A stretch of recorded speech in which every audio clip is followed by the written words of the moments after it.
Assalamualaikum warahmatullahi wabarakatuh. Bagaimana kita berhias diri dengan akhlak yang mulia, terutama kepada keluarga kita tercinta. Akhlak memiliki peranan yang sangat besar. Oleh karenanya Islam sangat perhatian kepada akhlak. Sampai-sampai Nabi SAW ketika beliau ditanya, amalan apa wahai Rasulullah yang paling banyak memasukkan orang ke surga? Maka beliau menjawab, taqwallah wa husnul khuluq. Bertakwa kepada Allah SWT dan berakhlak mulia. Dan orang yang paling berhak untuk kita berbuat baik kepadanya, untuk kita berakhlak mulia kepadanya, adalah keluarga kita. Istri kita, anak kita, orang tua kita, kerabat kita. Sebelum yang lain. Nabi SAW mengatakan, khairukum li ahlihi wa ana khairukum li ahli.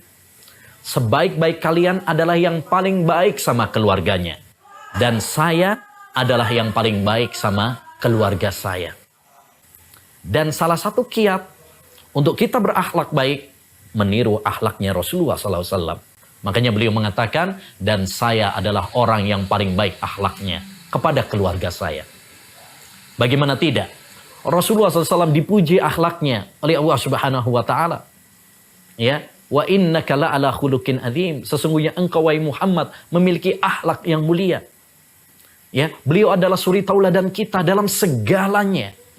Bukan hanya dalam masalah akidah, bukan hanya dalam masalah ibadah, tetapi juga dalam masalah rumah tangga. Ya, laqad kana lakum fi Rasulillah uswatun hasanah.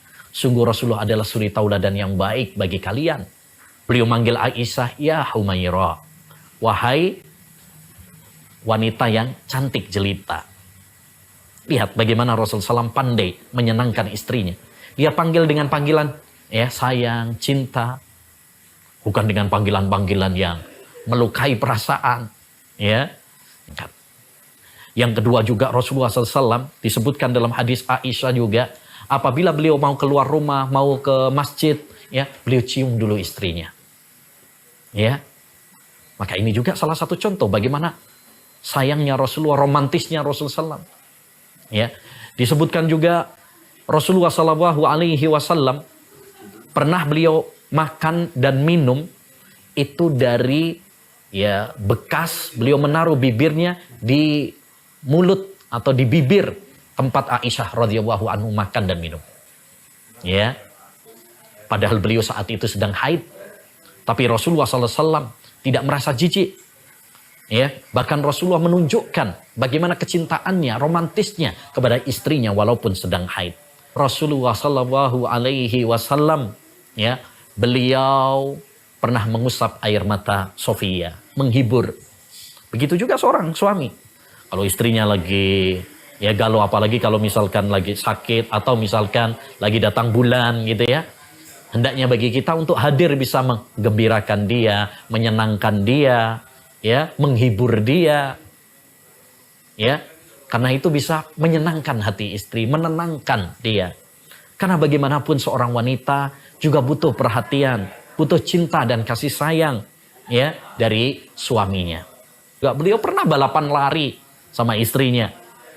Ya, belum balapan lari. Nabi SAW mengantar istrinya. Ya, mengantar istrinya. Jadi kalau ada perlu istri kita, ya antar. Di antara bentuk romantisnya Rasulullah SAW, beliau pernah menjadikan pahanya sebagai tangga supaya Sofiyah istrinya naik onta. Masya Allah. Ya, itu hanya beberapa potret contoh bagaimana romantisnya Nabi SAW.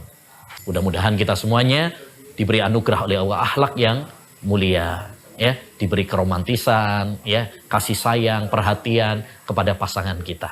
Amin ya rabbal alamin. Wassallallahu wasallam ala nabiyina Muhammad wa ala alihi wa sahbihi ajmain. Assalamualaikum warahmatullahi wabarakatuh.